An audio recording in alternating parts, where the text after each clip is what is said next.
Bienvenue sur Maine Public News Connect. Des reportages inédits de la radio publique de Maine sont diffusés chaque semaine en espagnol, en français, en portugais, en somalien et en anglais.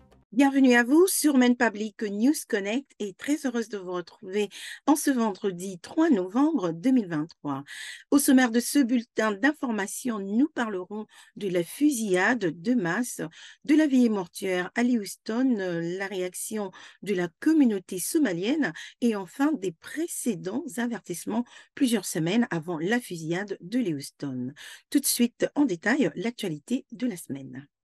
Le mercredi dernier, un tireur a tué 18 personnes dans un bar et dans un bowling à Lewiston.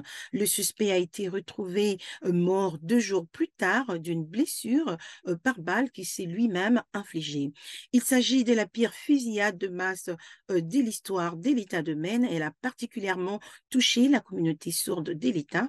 4 des personnes décédées étaient sourdes et l'une d'entre elles était Joshua Seal, qui était un interprète de la langue de signes américaine très appréciée. S'il s'est fait connaître en interprétant les réunions d'information du Covid de l'État au plus fort de la pandémie.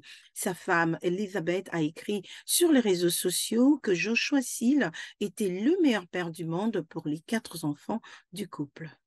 Le dimanche dernier, plus de 1500 personnes se sont rassemblées à la basilique de Saint-Pierre et Paul à Lewiston pour une cérémonie en l'honneur des 18 personnes décédées lors de la fusillade. Des chefs religieux et d'autres orateurs ont reconnu la profonde douleur de ce moment et ont exhorté les habitants à puiser de la force les uns dans les autres.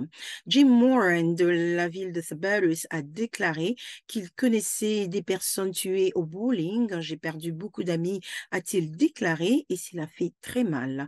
Il a ajouté que le fait d'être avec d'autres membres de la communauté lors de la vie l'avait vraiment aidé. Et à l'extérieur de la basilique, une foule débordante a envahi les rues avoisinantes, beaucoup tenant des bougies.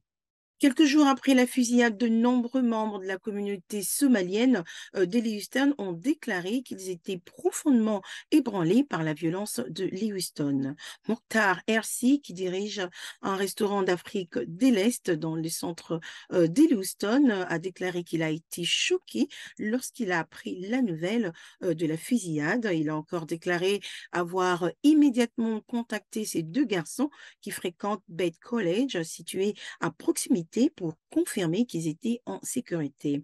J'ai paniqué, a déclaré M. Hersi, parce que c'était nouveau pour nous dans le Maine. M. Hersi, qui a fui la guerre en Éthiopie et en Somalie avant d'arriver dans le Maine, a déclaré que la fusillade lui rappelait des terribles souvenirs.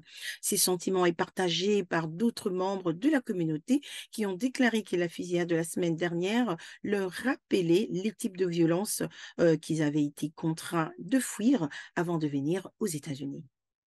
Alors que Lewiston pleure les victimes de la fusillade, on se demande pourquoi on n'a pas fait plus pour empêcher le suspect de se procurer des armes à feu. De nouveaux documents publiés par le shérif du comté de Sagadahoc relèvent que les forces de l'ordre avaient été averties à plusieurs reprises de l'existence du suspect et de la détérioration de sa santé mentale, ainsi que des craintes qu'il commette un acte de violence.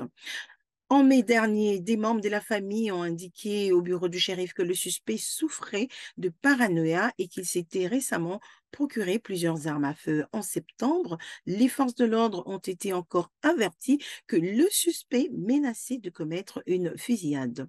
Le mardi dernier, la gouverneure Janet Mills a refusé de commenter l'enquête en cours sur la façon dont la police a traité les avertissements et le comportement du suspect, mais elle a promis que ces questions trouveraient une réponse en temps voulu. C'est la fin de ce bulletin d'information pour Maine Public News Connect. Merci d'avoir été avec nous. Je vous retrouve au prochain numéro et passez un excellent week-end. Merci à nos excellents partenaires communautaires pour leur soutien et leur contribution à ce programme. Maine Public News Connect a été rendu possible grâce à des donateurs individuels et à des fondations de partout dans le Maine, ainsi qu'à Kowu et Patricia Ewan, Seaport Credit Union, Hannaford Supermarket, Maine Housing, et IDEX. Maine Public News Connect est rendu possible par Kou et Patricia Yuen qui se sont engagés à combler les différences culturelles au sein de nos communautés. Juntos. Ensemble. Warajir. Junto. Seaport Credit Union. Together. Hannaford Supermarket, qui célèbre la diversité de ses employés, de ses clients et de ses communautés et s'engage à favoriser un environnement accueillant. Ensemble, ils sont plus grands que des produits d'épicerie. Et pour en savoir plus, rendez-vous sur le site internet www.hannaford.com. Si vous avez des difficultés financières à cause de Covid-19, Maine Homeowner Assistance Fund peut vous apporter le soutien dont vous avez besoin. Il s'agit d'une aide fédérale gratuite pour les coûts passés ou présents liés à l'habitation. Faites votre demande dès aujourd'hui et assurez la sécurité de votre famille et de votre maison.